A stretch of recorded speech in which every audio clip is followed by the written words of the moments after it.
Mga minamahal kong kababayan, ikinagagalak kong ipabatid na sa okasyon ng ika-53 National Day ng United Arab Emirates, 220 Pilipino ang pinagkalooban ng pardon ni kanyang kamahalan Sheikh Mohammed bin Zayed Al Nahyan. Ang desisyong ito, nakaragdagan sa 143 Pilipino na nabigyan ng pardon noong Eid al-Adha, ay patunay na matibay ang ugnayan ng ating mga bansa.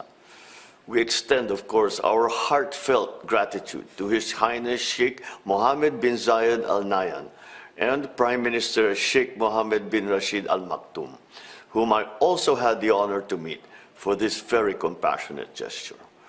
Patuloy na pinoproseso ang mga dokumento ng ating mga kababayan para sa kanilang agarang pagbabalik. Sa kanilang pag-uwi, naway maging ligtas ang kanilang paglalakbay pauwi sa kanilang mahal na lupang tinubuan.